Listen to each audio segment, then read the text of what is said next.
नमस्कार, मैं हूं आपके साथ अर्जुन खजूरिया और आपका स्वागत है एचडीवी न्यूज पर। एनकाउंटर के बाद अब उमेश पाल हत्याकांड के भगोड़े आरोपियों के घर पर अगर बात की जाए तो योगी का बुलडोजर एक्शन शुरू हो चुका है। जी हां, जफर अहमद के आवास पर इस समय एक्शन चल रहा है, बड़ा एक्शन। अगर बात की जाए तो उत्तर प्रदेश के बहुचर्चित उमेश पाल मर्डर केस में योगी आदित्यनाथ की सरकार लगातार एक्शन मोड में दिखाई दे रही है। अब इस मामले में मुख्य आरोपी असद अहमद की गिरफ्तारी के लिए पुलिस लगातार जहां एक तरफ दबिश बढ़ा रही है और वहीं दूसरी तरफ अगर बात की जाए तो प्रयागराज में आरोपियों के घर पर बुलडोजर एक्शन शुरू हो चुका है। यहां पर भारी संख्या में सुरक्षा कर्मियों की तैनाती कर दी गई है और बुलडोजर की कार्रवाई इस समय चल रही है। अगर बात की जाए तो उत्तर प्रदेश के मुख्यमंत्री योगी आदित्यनाथ ने विधानसभा में प्रयागराज हत्याकांड के आरोपियों को मिट्टी में मिला देने की बात कही थी और उसके बाद लगातार जो है इस मामले में जांच तेज हो गई है। एक तरफ जहां जांच चल रही है और वहीं दूसरी तरफ प्रयागराज कमिश्नरेट और एटीएस की टीम ने हत्याकांड के एक आरोपी का एनकाउंटर भी कर दिया है। जी हां, जो गाड़ी चला रहा था मोहम्मद अरबाज। अब एक अन्य आरोपी की गिरफ्तारी हुई है।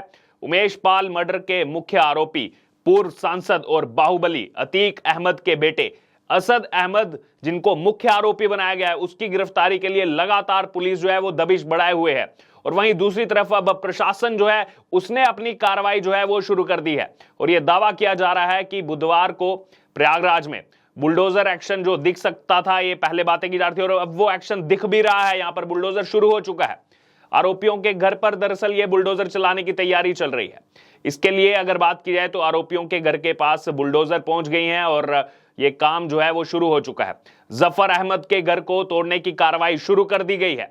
अगर बात की जाए तो उमेश पाल मर्डर केस के आरोपी के घर पर जो है ये बुलडोजर पहुंचे। इसने शाइस्ता परवीन और अतीक अहमद के परिवार के करीबी जफर अहमद के घर के दरवाजे को तोड़ा गया है। उसे अतीक अहमद का एक खास आदमी बताया जा रहा है, गुर्गा बताया जा रहा है यहां पर अतीक अहमद का जफर को। और अभी दीवार के बाहर के हिस्से को जो है वो उसको तोड़ने से काम शुरू हुआ। इसके बाद जो है भवन के अन्य भाग को भी तोड़ने की पूरी तरह से तैयारी है। शाइस्ता परवीन और अतीक अहमद के इस आवास में रहने की भी बात कही जा रही है, भी खबर सामने आ रही है। और इस आवास के आसपास करीब 1 दर्जन से अधिक बुलडोजर के पहुंचने की बात कही गई है। हर जगह इस समय प्रयागराज में बुलडोजर ही बुलडोजर दिख रहा है। घर को पूरी तरह से जमींदोज करने का सिलसिला इस मामले में शुरू हो चुका है। अगर बात की जाए तो जफर अहमद के घर पर पहुंची बुलडोजर के साथ साथ प्रशासन की टीम ने घर से सामान निकालने का काम भी है, उसको जो है पहले शुरू किया, उस सिलसिले को शुरू किया। इस दौरान जफर अहमद के घर से बड़े पैमाने पर बैनर और पोस्टर भी निकाले गए हैं। इन पोस्टरों में शाइस्ता परवीन के बहुजन समाज पार्टी के मेयर पद का प्रत्याशी बनाए जाने की बात भी लिखी गई थी, क्योंकि वो बहुजन समाज पार्टी में है। प्रयागराज बुलडोजर एक्शन को लेकर भारी संख्या में सुरक्षा बलों को भी तैनात किया गया है। सामान निकाले जाने की प्रक्रिया पूरी होने के बाद बुलडोजर एक्शन शुरू होने की बात कही जा रही है। अगर बात की जाए तो प्रयागराज में उमेश पाल हत्याकांड के आरोपियों के घर पर बुलडोजर, जैसा हमने आपको बताया कि ये पूरी तरह से एक्शन के लिए प्रशासन तैयार है। इसके लिए जो है बुलडोजर भी पहुंचे आरोपियों के घर के पास। प्रशासनिक कार्रवाई जो है वो पूरी तरह से यहां पर कराए जाने के बाद जो है बुलडोजर एक्शन यहां पर नजर आ रहा है। वहीं दूसरी तरफ अगर बात की जाए तो बुलडोजर एक्शन पर पिछले दिनों काफी सवाल भी खड़े किए गए थे। वहीं प्रयागराज हत्याकांड के बाद विपक्षी दलों की ओर से इस मामले में सवाल खड़े किए जा रहे थे उत्तर प्रदेश की सरकार पर, योगी आदित्यनाथ सरकार पर। लेकिन अब बुलडोजर को प्रयागराज की सड़कों पर साफ तौर पर देखा जा सकता है और यह संकेत साफ तौर पर दिखाया जा रहा है कि हत्याकांड के आरोपियों को किसी भी स्थिति में बख्शा नहीं जाएगा। यहां पर उमेश पाल की हत्या को योगी सरकार के कानून के राज पर जो है वो सवाल के रूप में उठाया जा रहा था कुछ विपक्षी दलों की तरफ से, लेकिन सामने जो है सपा कनेक्शन आने के बाद गेम बदल चुकी है और ऐसे में सरकार अब इस मामले में ताबड़तोड़ एक्शन मोड में दिखाई दे रही है। प्रयागराज की घटना के बाद जिस इनकाउंटर और बुलडोजर मॉडल पर सवाल उठे थे, दोनों को अब एक्शन में ले जाया गया है। हर समय एक नया अपडेट इस मामले में देखने को मिल रहा है। मर्डर केस के एक आरोपी असद के ड्राइवर मोहम्मद अरबाज का एनकाउंटर भी हो चुका है और माना जा रहा है कि पुलिस इस मामले के बाकी आरोपियों की जो पहचान कर रही है, लगातार दबिश की जा रही है। उनका एनकाउंटर भी हो सकता है। जैसा हमने देखा जब पकड़ा गया सदाकत खान को, उन्होंने भागने का प्रयास किया, डिवाइडर से टकराए, चोट आई उनके पास। वहीं अब अगर बात की जाए तो शूटर के पनाहगारों पर जो है ये एक्शन लिया जा रहा है। केवल शूटर ही नहीं, उनको पनाह देने वाले लोगों पर भी। अगर बात की जाए जिस एरिया में बुलडोजर पहुंचे हैं, तंग गलियों में, खालिद जफर के घर से जो है कीमती सामान को बाहर निकाला गया है, बुलडोजर चलाने की कार्रवाई की जा रही है। तो यहां पर जो लोग पनाह देते हैं इन जैसे हत्यारों को, उन पर भी अब उत्तर प्रदेश का जो प्रशासन है, उत्तर प्रदेश सरकार जो है वो सख्त दिखाई दे रही है। इन शूटर को थोड़ी देर के लिए ही बेशक पनाह दी हो, लेकिन इस वजह से अब वो पुलिस के निशाने पर आ चुके हैं और आज उनके अवैध निर्माण को जमींदोज किया जा रहा है। इसमें एक गौर करने वाली बात है, अवैध निर्माण को जमींदोज किया जा रहा है। और इसी बीच भारतीय जनता पार्टी के सांसद सुब्रत पाठक का भी एक स्टेटमेंट सामने है। उन्होंने कहा कि उत्तर प्रदेश पुलिस की सुरक्षा में उमेश पाल सहित जो है पुलिस सुरक्षा कर्मी की हत्या सीधे तौर पर उत्तर प्रदेश की सरकार पर हमला है।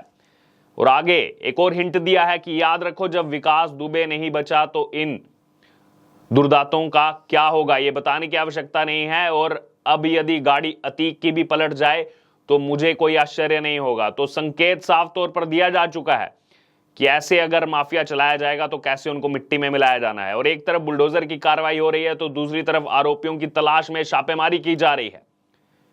उमेश पाल हत्याकांड को लेकर पुलिस की एक टीम ने लखनऊ के महानगर इलाके में स्थित यूनिवर्सल अपार्टमेंट में पूर्व सांसद बाहुबली अतीक अहमद के फ्लैट पर छापा मारा, जहां पर ऐसा माना जा रहा है कि आकर के छुपा हो सकता था असद।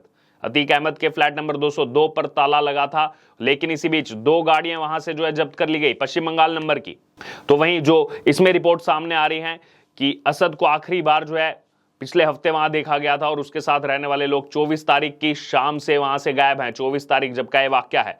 और अपार्टमेंट के आसपास के लोगों से असद और उनके किसी भी आदमी की जो है कोई भी प्रकार की कैसी भी बातचीत नहीं है।